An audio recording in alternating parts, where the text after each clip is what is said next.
दिल्ली में लाल किले के सामने हुए ब्लास्ट के बाद से ही यूपी में सुरक्षा व्यवस्था चाक चौबंद कर दी गई है। इस बीच मेरठ में सुरक्षा एजेंसियों के इनपुट पर यूपी पुलिस और सुरक्षा एजेंसियों के साझा अभियान में रोहिंग्या और बाहर प्रदेशों से आए लोगों की पहचान के लिए सत्यापन अभियान चलाया गया।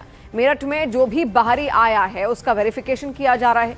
जांच एजेंसियों के लोग झुग्गियों में भी जाकर पड़ताल कर रहे हैं। मेरठ में अब तक 1000 से ज्यादा परिवारों से पूछताछ हो चुकी है। इन लोगों में ज्यादातर बंगाल और असम से आए हुए लोग शामिल हैं। जांच के दौरान इन लोगों के आधार कार्ड, वोटर आईडी सबकी जांच की जा रही है ताकि ये पता चल सके कि आखिर ये लोग कहीं किसी अवैध गतिविधि में शामिल तो नहीं है। लोगों को जो लोग हैं उनको चिन्हित किया जा रहा है, कितने परिवार हैं, परिवार में कौन लोग हैं, उन सब की आईडी चेक की जा रही है। और जो भी इसमें जिस जनपद के निकल रहे हैं संबंधित जनपदों को उनका पत्राचार कर उनके यहाँ से सत्यापन करवाया जा रहा है। इसमें यह भी देखा जा रहा है कि इनकी तरफ से कौन कौन लोग आपराधिक गतिविधियों में लिप्त रहे हैं या सामाजिक गतिविधियों में लिप्त रहे हैं, और इसका एक डाटाबेस जनपद स्तर पर तैयार करवाया जा रहा है। कोई ऐसा व्यक्ति यदि मिलता है जिसके पास आईडी नहीं है या फर्जी आईडी उसने बनाया है, सत्यापन के बाद ये सामने आता है तो इस पर विधिक कार्यवाही भी की जाएगी। इसमें अवैध रूप से घुसपैठ को लेकर जो उत्तर प्रदेश सरकार है लगातार सतर्क है। मेरठ की बात करें तो मेरठ में लगातार चेकिंग की जा रही है। जो इस तरह से जो इलीगल रूप से यहाँ पर लोग बाहर रह रहे हैं उनकी चेकिंग की जा रही है। सुरक्षा विभाग, खुफिया विभाग और पुलिस की लगातार संयुक्त रूप से टीम बनी हुई है जो लगातार चेकिंग कर रही है। 1000 से ज़्यादा परिवारों को अभी तक चिन्हित किया जा चुका है, जिसके अंदर जो लोग हैं जो आसाम के रहने वाले या बंगाल के रहने वाले लोग बताए जा रहे हैं, जो कश्मीरी हैं उनकी भी चेकिंग की जा रही है। ये लोग यहाँ पर आए कैसे थे, किस काम के को लेकर यहाँ पर आए थे, कौन लोग हैं जिनको यहाँ पर शरण दिए हुए हैं, किस तरह से यहाँ लोग रह रहे हैं, आधार कार्ड, वोटर कार्ड सब कुछ चेक किया जा रहा है कि ये लोग किसी इलीगल जो गतिविधियाँ हैं उसमें लिप्त तो नहीं है, या जो लोग यहाँ पर रह रहे हैं उनका जहाँ के लोग रहने वाले हैं या बंगाल के, आसाम के रहने वाले हैं वहाँ से भी उनका वेरीफाई कर जानकारी की जा रही है कि किसी इलीगल एक्टिविटी में ये लोग लिप्त तो नहीं है। और यूपी के बरेली और मुजफ्फरनगर में घुसपैठियों की तलाश के लिए बड़ा सर्च ऑपरेशन शुरू किया गया है। बांग्लादेशी और रोहिंग्या संदिग्धों को पकड़ने के लिए जिलाधिकारी और एसएसपी खुद मैदान में हैं। पूरे जिले में सघन अभियान चल रहा है और घुसपैठियों के लिए डिटेंशन सेंटर भी तैयार किए गए हैं। मुजफ्फरनगर में डीएम और एसएसपी सड़कों पर उतरकर मतदाता सूची शुद्धिकरण के लिए डोर टू डोर अपील करते हुए नजर आए। तो वहीं बरेली के एसएसपी अनुराग आर्य ने बताया कि खुफिया एजेंसियों के साथ कुल 29 टीमें हर थाना क्षेत्र में लगातार घर घर जाकर तलाश कर रही हैं। सर, क्या कुछ अभियान चल रहा है, क्या क्या तलाशा जा रहा है? देखिए, जो कई दिनों से हम लोग लगातार इस बात पे नज़र रखे हुए हैं कि बाहर के कोई लोग तो आकर यहाँ पे नहीं बसे हुए हैं। यहाँ पर कोई रोहिंग्या या जो बांग्लादेशी हैं या इस टाइप के जो अन्य लोग होते हैं उनके बारे में हम लोग उनकी एक जानकारी प्राप्त करने की कोशिश कर रहे हैं। ये अभियान कई दिन से चल रहा है। मुख्य रूप से कोई ऐसे तो लोग नहीं हैं जिनसे हमारे देश की सुरक्षा को या प्रदेश की सुरक्षा को खतरा हो, तो ये एक अभियान छेड़ा गया है और लगातार हम लोग ऐसे लोगों को इनका सत्यापन करा रहे हैं, इनको हम लोग चेक करा रहे हैं।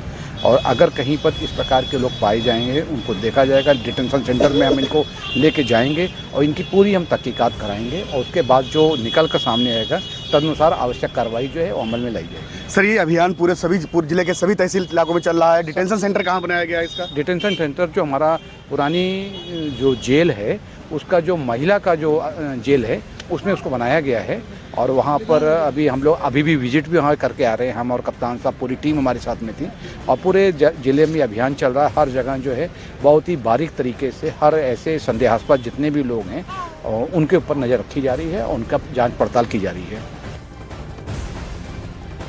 सर, क्या कुछ जांच पड़ताल की जा रही है और क्या क्या तलाशा जा रहा है? सर, ये हम लोगों ने जून में भी एक अभियान चलाया था जिसमें लीगल बांग्लादेशी और रोहिंग्या अगर कोई जनपद में रह रहे हैं तो उनके विरुद्ध अभियान चलाया गया था। इस अभियान को अब दोबारा चलाया गया है और उसके साथ साथ क्योंकि सर्दियों का टाइम है, बाहर के लोग जो आकर रुकते हैं वो कई बार अपराध भी कारित कर देते हैं, तो उनके लिए भी वेरिफिकेशन का एक सत्यापन का अभियान चल रहा है।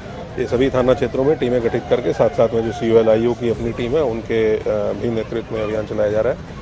पहले इस अभियान में महत्वपूर्ण रिजल्ट प्राप्त हुए थे। कुछ लोग फर्जी डॉक्यूमेंट्स जिन्होंने तैयार किए गए थे, ऐसे लोग मुकदमा लिख के जेल भी भेजे गए थे। बहुत से लोग थे जिनको वेरीफाई किया गया था अलग अलग जगहों से।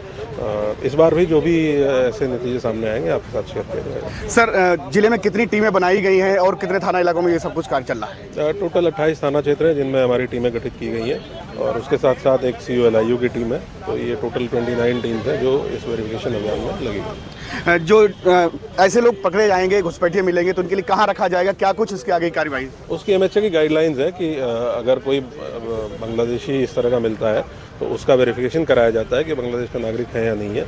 उस वेरिफिकेशन के दौरान उसको एक डिटेंशन सेंटर में रखा जाता है जहां कोर्ट की गाइडलाइंस के अनुसार सब तरह की फैसिलिटीज़ होती हैं, और उसके बाद उसको एक प्रोसीजर है जिसके तहत उसको यहाँ से डिपोर्ट किया जाता है। और उधर मुजफ्फरनगर में SIR को लेकर DM फुल एक्शन में दिखे। वो डोर टू डोर अपील करते हुए भी नजर आए।